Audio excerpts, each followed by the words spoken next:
আসসালামু আলাইকুম। প্রিয় দর্শক, রাজনৈতিক সমীকরণ কখন কোন দিকে মোড় নেয় নিশ্চয়ই আমরা কেউ নিশ্চিত করে বলতে পারি না।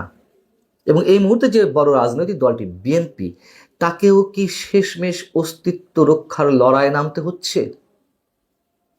এমন প্রশ্ন আমাদের অনেকের মধ্যে উঠতেই পারে। দলটির স্থায়ী কমিটির সদস্য সালাউদ্দিন আহমেদ বার্তা সংস্থা ইউএনবিকে যে সাক্ষাৎকার দিয়েছেন, সেখান থেকে আমাদের এরকম অনেকটা মনে হতেই পারে। তিনি কি বলছেন? ইউএনবিকে সালাউদ্দিন আহমেদ বলছেন, দীর্ঘদিনের রাজনৈতিক মিত্র জামাতে ইসলামীর সঙ্গে নতুন করে নির্বাচনী জোট করার ন্যূনতম কোনো সম্ভাবনা নেই। তবে তিনি ইঙ্গিত দিচ্ছেন, নির্বাচনী তফসিল ঘোষণার আগ পর্যন্ত নতুন যে দলটি কিংস পার্টি এনসিপির সঙ্গে আলোচনার সুযোগ রয়েছে, সব ধরনের দরজা খোলা রয়েছে। সালাউদ্দিন আহমেদ বলছেন যে বিএনপি এখন মূলত যেসব রাজনৈতিক দলের সঙ্গে জোট ও সম্ভাব্য জাতীয় সরকার গঠনে মনোযোগী, যারা একযোগে চলমান আন্দোলন ও গণতান্ত্রিক সংগ্রামে অংশ নিচ্ছে, এবং এই মুহূর্তে এর বাইরে তারা অন্য কিছু আর ভাবছে না। তার মানে কি? তাহলে আমরা ধরে নিতে পারি যে এনসিপির সঙ্গে আলোচনার সুযোগ রয়েছে, জোট গঠনের সম্ভাবনা রয়েছে। জামাতের সঙ্গে তাদের জোট হচ্ছে না, এবং জামাত তো এখন তুমুলভাবে তাদের বিরোধী। যদি নির্বাচন হয়, জামাত তো চায় না নির্বাচন হোক সহসায় চার বছরের মধ্যে। তো নির্বাচন যদি হয়, তারা বিরোধী দলে বসার চিন্তা ভাবনা করছে। এদিকে জামাত বা এনসিপির পক্ষ থেকে এরা আগে তারেক রহমানের কাছে প্রস্তাব গিয়েছিল আসন ভাগাভাগির, তিনি প্রস্তাব নাকচ করেছিলেন। এরকম একটি তথ্য আমি আপনাদেরকে জানিয়েছিলাম আরও 5-6 মাস আগে। তখন যদিও তারেক রহমান ফিরিয়ে দিয়েছিলেন, কিন্তু এখন তাকে ভাবতে হচ্ছে জোট করার। এবং যেহেতু জামাতে ইসলামী নেই, থাকছে না, অন্যান্য ইসলামী দলগুলো না থাকার সম্ভাবনা খুব বেশি।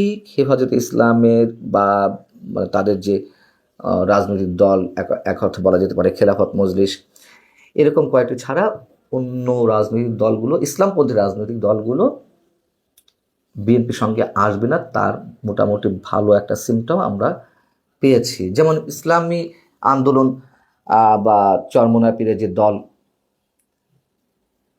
তাদের পক্ষ থেকে তারেক রহমান সম্পর্কে কী ধরনের ভয়ঙ্কর মন্তব্য করা হয়েছে আমরা জানি। তুমুল বিরোধিতা করা হচ্ছে বিএনপির। সেই জায়গা থেকে এনসিপির সঙ্গে জোট গঠনের সম্ভাবনা রয়েছে।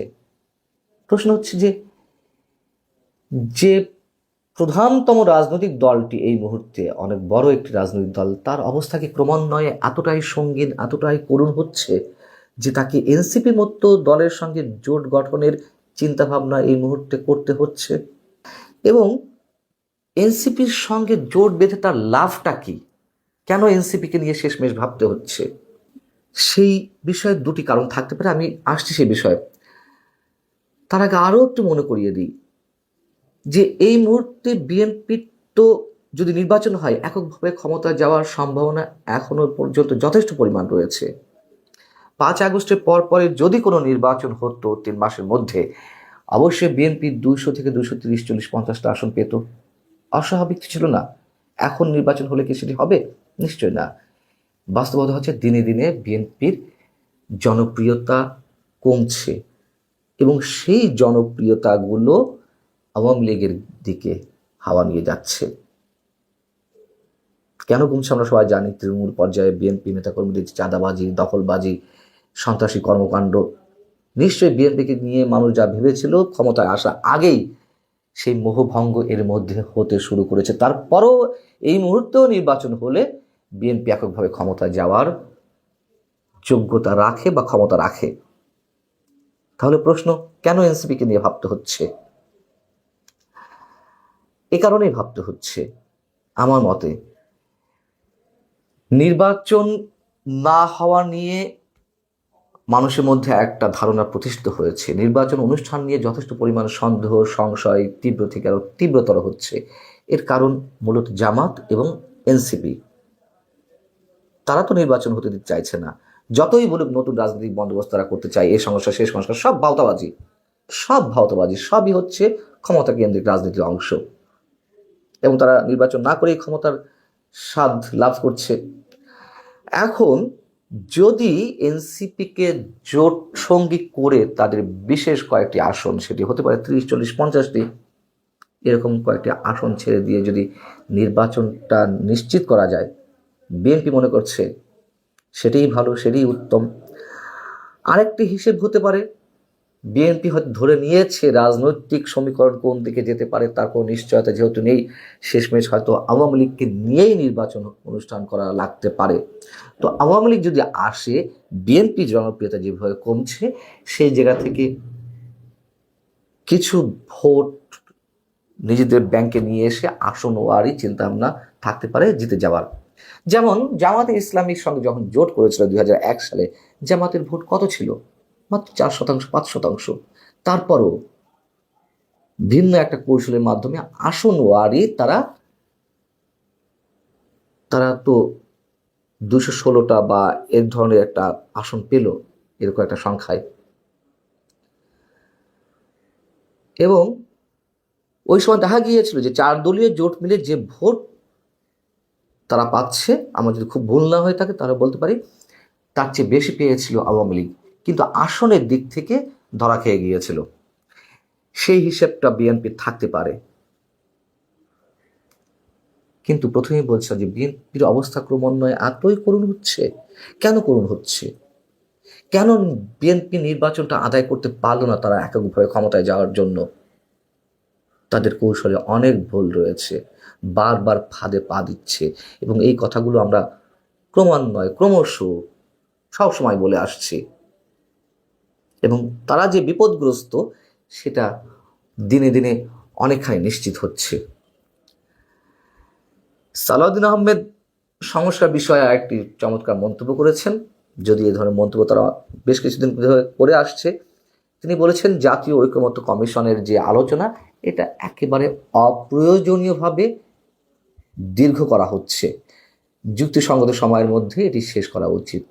বাস্তবতা এটাই যে এই সংস্কার নাটক চলছে, এটা স্রেফ মানুষের সঙ্গে প্রতারণা করা হচ্ছে সময় ক্ষেপণের জন্য। এর বাইরে তো কত ধরনের কথিত সমস্যা হয়ে যাচ্ছে। সরকার নিজের মতো করে নানান সিদ্ধান্ত নিচ্ছে। এইসব সিদ্ধান্ত নেওয়ার জন্য কি সেগুলো সংস্কারের মধ্যে ফেলা হয়েছিল? নিশ্চয়ই না, করে যাচ্ছে একের পর এক। সবশেষে আর একটা কথা বলি, তত্ত্বাবধায়ক সরকার সম্পর্কেও সালাউদ্দিন আহমেদ আবারও একটি ইঙ্গিত দিয়েছেন। তিনি বলছেন, তত্ত্বাবধায়ক সরকার পদ্ধতি কার্যকরভাবে পুনঃপ্রতিষ্ঠিত হয়েছে, এখন শুধু সুপ্রিম কোর্টের রিভিউ রায়ের অপেক্ষা। আমরা আশাবাদী যে আপিল বিভাগ রিভিউ আবেদনের পক্ষে ইতিবাচক রায় দেবে। এবং পরবর্তীতে বলছেন, বাংলাদেশের জনগণ একটি নিরপেক্ষ তত্ত্বাবধায়ক সরকারের অধীনে জাতীয় নির্বাচন চায়। তার মানে কি ডক্টর মোহাম্মদ ইউনূস সরকারের অধীনে বিএনপি আসলে নির্বাচন চায় না? তারা বুঝেই গেছে ডক্টর মোহাম্মদ ইউনূস সরকার নির্বাচন দেবে না, বুঝেও তারা নানান সময় নানান ধরনের ট্রাপে পা দিচ্ছে, এবং এটি হওয়ার যথেষ্ট সম্ভাবনা রয়েছে। এবং আমাদের অনেকের কাছে মনে হয় ডক্টর ইউনূস, আমি তো শুরু থেকে বলে আসছি, ডক্টর ইউনূসের অধীনে কোনো নির্বাচন হওয়ার সম্ভাবনা খুবই কম। তিনি চেষ্টা করছেন পশ্চিমা এজেন্ডা বাস্তবায়নের জন্য এবং নির্বাচন প্রলম্বিত করতে, নির্বাচন না করে যতদিন ক্ষমতায় থাকা যায়। এ কথা তো এখন উজ্জ্বল দিবালোকের মতো সত্য। এবং তিনি যে নিরপেক্ষতা হারিয়েছেন, তার অধীনে নিরপেক্ষ নির্বাচন হতে পারে না, সেটিও প্রতিষ্ঠিত হয়েছে। অতএব তার অধীনে নির্বাচন হওয়ার কোনো কারণই নেই। এবং আন্তর্জাতিক যে খেলাগুলো চলছে আমাদের জাতীয় রাজনীতির সঙ্গে, সেই জায়গা থেকেও আমরা বলতে পারি কখন কি হয়, কার অধীনে কি নির্বাচন হয়, কে আসলে ক্ষমতায় যায় কাকে নিয়ে, তার কোনো নিশ্চয়তা অন্তত এই মুহূর্তে বলা যাচ্ছে না। 2 দিন আগেও হয়তো বলা যাচ্ছিল। ভালো থাকুন সবাই, আল্লাহ হাফিজ।